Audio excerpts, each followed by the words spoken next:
Hello and namaskar to all the viewers. You're watching Health Vibes on Manipal Hospitals. So viewers, today we'll be discussing about a very interesting topic, that is liver diseases in children and adolescents.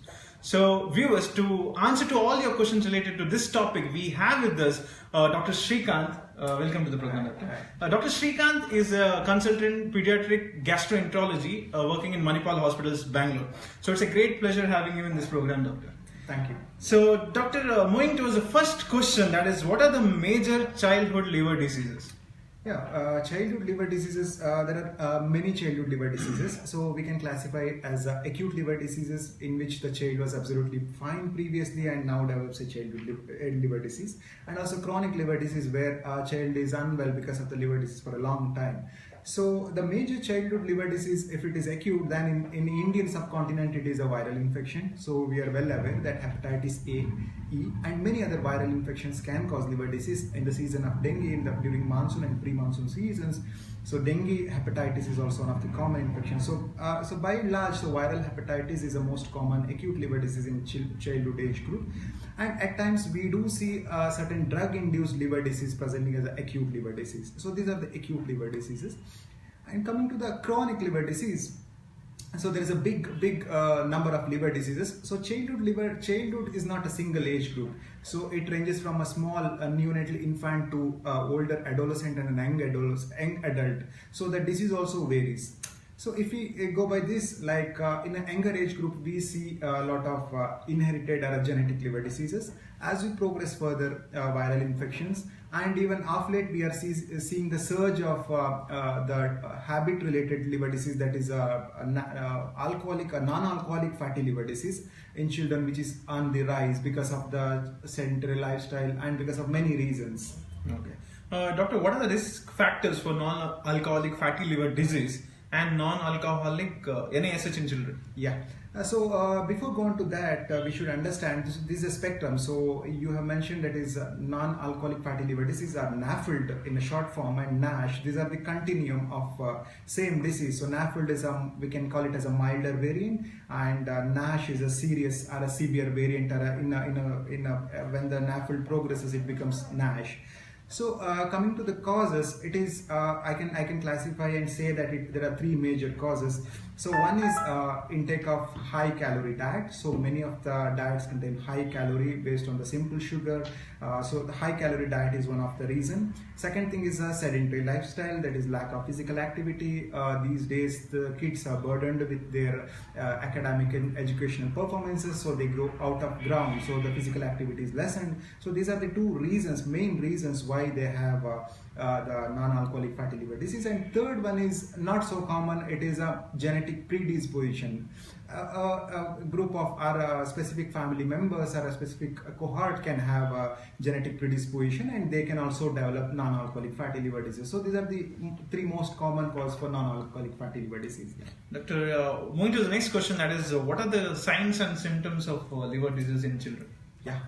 Signs and symptoms can be varied, so it can be non-specific. Sometimes even a physician can miss. It can be like poor growth in a child, poor appetite in a child, or unexplained fever in a child. So these are all non-specific signs and symptoms. So coming to specific, which can directly give a clue towards liver disease, is a jaundice which is not resolving, and bleeding manifestation, swelling of the belly because of the fluid, and even severe cases they can have bleeding and vomiters, bleeding in stools, and even altered sensorium. And really children can also have poor scholastic performance if they have an unnoticed liver disease going on for long duration. So these are the common symptoms or the signs of liver disease. So moving to the next question, so viewers want to know what is liver biopsy?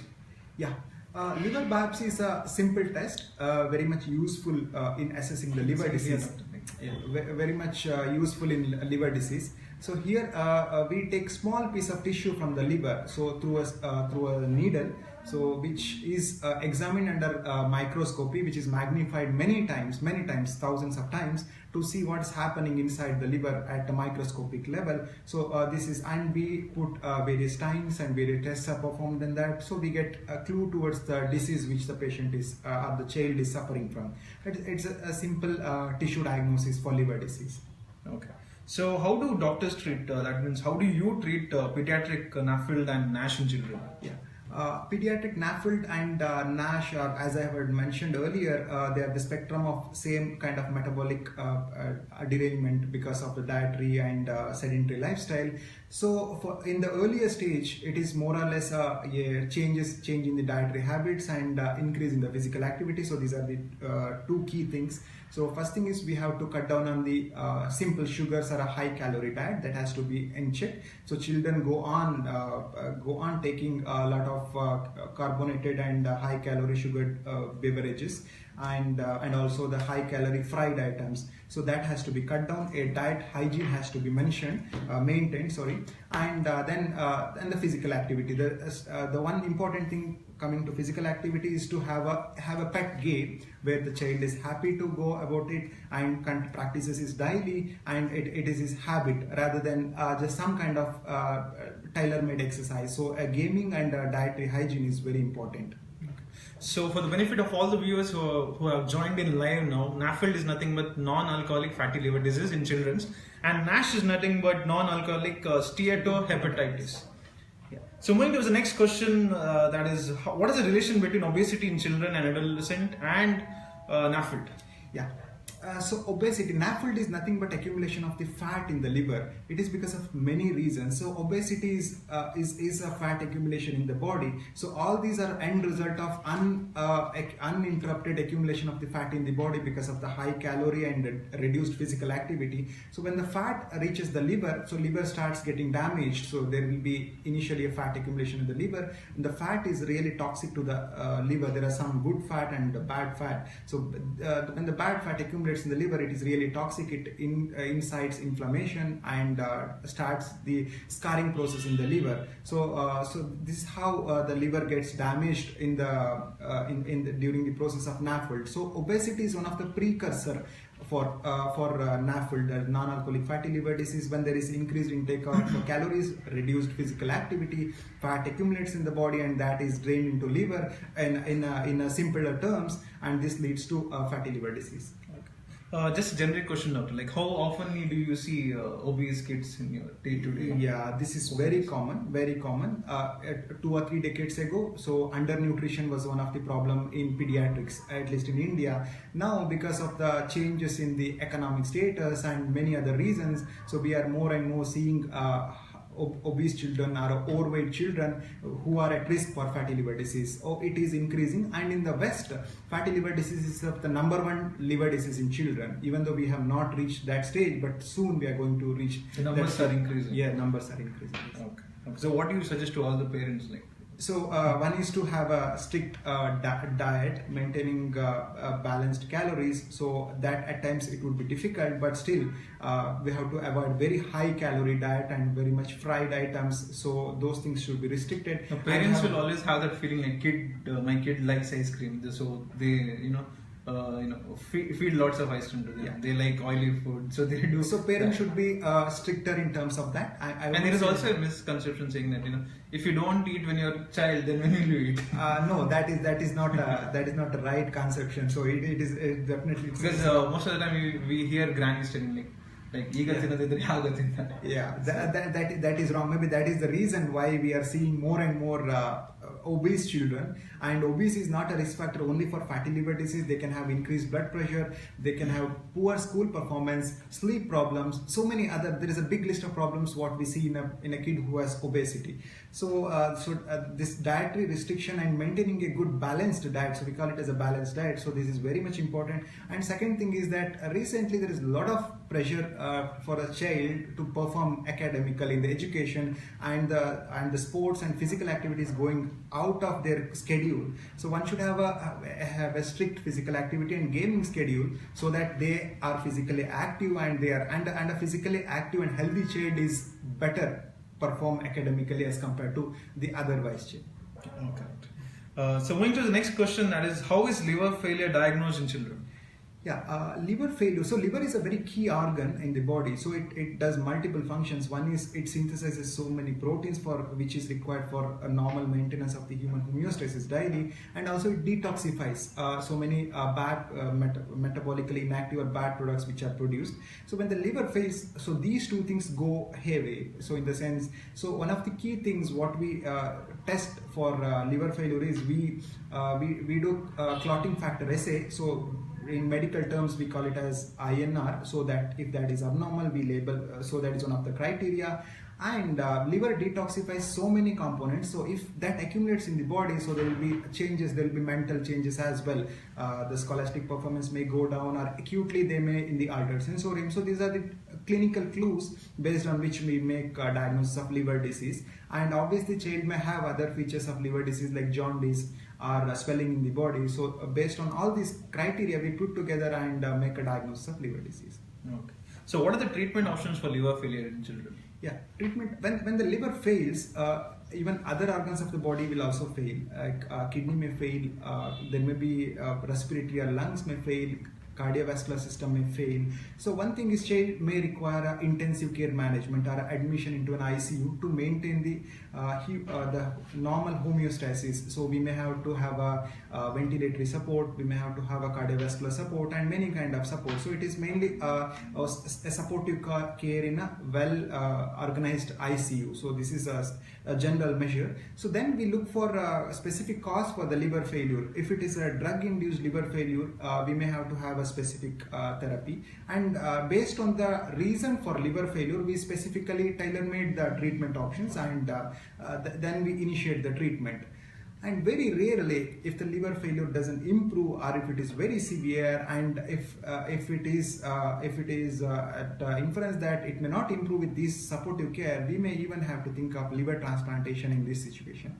Okay. So doctor, when it comes to kids, like how exactly the liver transplant? Is it the same way like how is it in adults? Like you look for a donor and... Yeah, it is more or less same as that, but here there are certain differences. So the criteria for liver transplantation is different from adults as compared to the children. And children, usually the smaller children will require a smaller size liver, because we can't put a large same liver into the smaller kit. Split livers and split grafts are preferred in smaller children. But otherwise the listing criteria is different, and the dosages and the immunosuppression subsequently is somewhat different. It is based on the body weight, and there are minute differences which are based on the case-to-case manner we titrate and tailor-made the options for them. Okay. So doctor, what is cirrhosis in children and what are its common causes? Okay, cirrhosis the general meaning is scarring. So when there is any damage to liver, so the end result is scarring. So we have discussed a lot of liver diseases, the acute liver disease, the chronic liver disease, so which if not treated properly, even sometimes with treatment that may progress and become a completely scarred liver. So that is called cirrhosis. So there are various manifestations of cirrhosis. So a child may first present to us just with the cirrhosis, who has not been diagnosed as a liver disease previously. So because of lack of specific symptoms, so child may just fail to grow normally. Child may perform poorly in the school. Child may have a restricted physical activity, or child have a specific symptoms like child may have jaundice, child may have swelling, fluid accumulation in the belly, that we call as ascites in the clinical terms, and child may have swelling of the limbs, or even child may have rarely a massive bloody vomitus because of rupture of the vessels inside the abdomen, and even at times child may present in altered sensorium. So these are the various manifestations how the cirrhotic child would present to us. Okay. So doctor, what are some preventive measures for liver diseases in children and adolescents? Yeah, it is said that prevention is always better than the cure. So and by and large, if you see the reasons for liver disease, so most common now, almost about to become as a most common is fatty liver disease, even in children. So as I have mentioned that it is related to diet and the physical activity. So if you take care of these two things and have a regular physician or pediatrician visit to check the BMI of the child, that is just a rough index of the fat accumulation in the body. So those child can be screened and monitored for liver disease, and you can even prevent the progression of the liver disease. So this is about the prevention of the liver disease. Next thing is, if there is a small, like a neonatal infant or a preschool child where we see the inherited genetic conditions as a common cause, so where even a slightest clue of a liver disease needs to be thoroughly investigated, and exact reason for the liver disease has to be picked up in that situation, so that we can prevent and progress into the severe forms of liver disease. So, Doctor, one more question, Doctor. Like, is it the same BMI level in case of kids, like above 30, it's obese? And is it the same level, or is it different? It is different. It is different. So we have so a child is a growing individual. So it varies from age to age, from different age. So more than 19 years, it reaches the adult cutoffs. But before that, we have a cutoff for every particular age, even for month. So we have a different deviations. So like a growth chart, there is also there is a BMI chart. There is a BMI okay, chart. okay, Yes. okay. So based on that we do, and more than 95th centile in that is abnormal. So there are various cutoffs for that depending upon the age. So we have a BMI charts for children that can be used. So just a question came to my mind, though. Yes. Like most of the kids these days are obese. Yeah. So when they come to you along with their parents, and when the growth chart shows their BMI is high, Yes. so how do they react, and what do you say them? Yeah, because high BMI is a risk factor for metabolic syndrome, in that we have that is obesity. They can have fatty liver, they can have high blood pressure, and they can have other problems as well. So we do screen for these common conditions, like we do check the blood pressure, which can be high. We may have to go for ultrasonographic screening for liver, that is for whether there is a fat accumulation or not.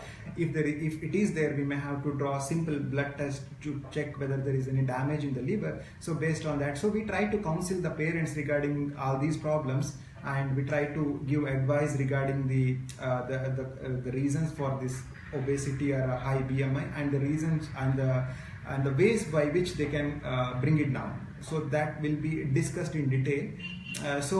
One interesting thing is that these problems, even though they are not clearly genetic, it is we can say it is an environmental or a behavioral issue. So we can see that even the parents are at times overweight when we do screen, because that may be the reason how that is the way of life rather than lifestyle. So it is a lifestyle type of situation. Okay.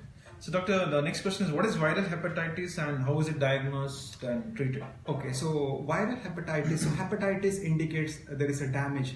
Hepatic tissue is a medical term for liver. So when there is damage to the liver, so it is called hepatitis or liver inflammation. So viral hepatitis is the most common cause of hepatitis, that too in children. So it is the virus hepatitis A, E, and many other viruses are the causes for that. So usually, it is we can pick up based on the liver test. So when a child presents with symptoms, so viral hepatitis commonly presents with a fever which is high grade but for shorter duration, and loss of appetite. Child may not take, and child may have vomiting and many other symptoms, along with development of jaundice, which says that definitely child has some problem with the liver. So if it is a acute onset or a recent onset, it is definitely viral hepatitis. So we do run certain blood tests to pick up whether there is a liver damage, and if it is there, then the reasons for that. So we do screen for certain viral markers. So based on, we get to know that whether there is viral hepatitis or not. Okay. So, Doctor, you have told about so many liver-related diseases in children. Yes. So, in case if a kid is diagnosed with liver-related disorders, yes. So what kind of diet do we need to follow? Yeah, it depends on what kind of liver disease we are dealing with. So liver diseases, as we have discussed, there is a variety of liver diseases. Some are called metabolic liver diseases, where the child or a patient is not able to handle certain component of the diet. So in that case, we may have to withhold that particular component. So various formulations are available. So to give an example, there is some condition called galactosemia. So in this, the child is having a liver disease, that is an infant. Usually it is present in infancy. because of the inability to metabolize the component of milk, that is galactose. So in this case we may have to withhold milk for the child for a long duration, or you can say a lifelong. So this is one example. So there is various examples of such kind of metabolic liver disease.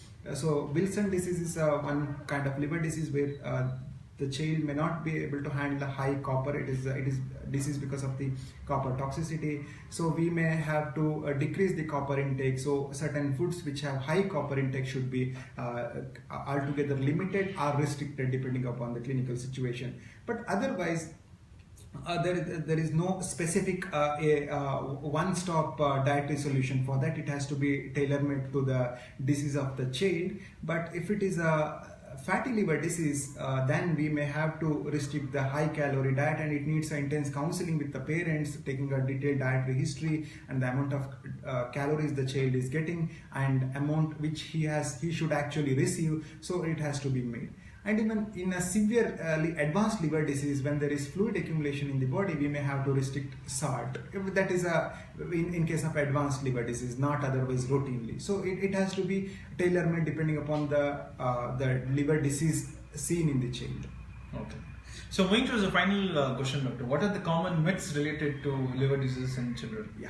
So it is believed that liver disease is uncommon in children, but that is not the fact. So liver disease is common, and we do see liver disease in across all age group in childhood categories, from neonatal infant towards the young adult. So it is seen. So it is not uncommon. So if we pick up early, it can be managed better. Child may not requiring an advanced type of therapy, or we may halt, or we may postpone the requirement of liver transplantation. So liver diseases do happen in children, and we should have a high index of suspicion when even there is slightest symptoms suggesting a liver disease. Okay. Any myths related to that, like parents come and ask you? So one myth is that liver disease may not happen in children. So that is they get surprised to hear that their child is suffering from a liver disease, but that is wrong. So people believe that liver disease and all those things are the diseases of the adults or adulthood. So that is wrong. And myth is that the liver disease is not a completely fatal condition. We can manage it properly if it is diagnosed at an appropriate time. So viewers, we have come towards the end of this episode. So before winding up, I would request doctor to give 2 to 3 takeaway points for the benefit of our viewers. Yeah.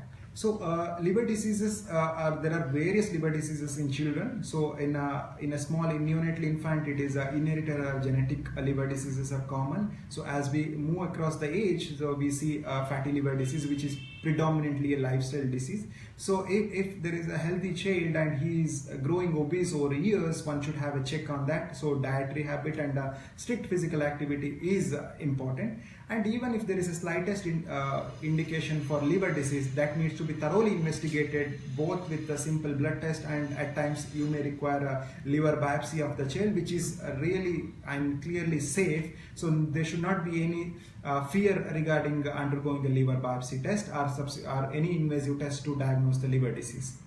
Okay. So on behalf of all the viewers, I would like to thank you, doctor, for coming in this episode and letting us know lots of myths related to liver diseases and what exactly liver diseases is in adolescents and in children. So I'm sure our viewers will get benefited from this video, because it's a very good and very nice topic to you, even to me, because even I had never heard about liver disease in children. So viewers, I would just say, obesity and lifestyle modification has also affected children. So it's always important to keep a check on the growth of your kids. So signing off is Nishan. Please share, like and comment on this video. Thanks a lot.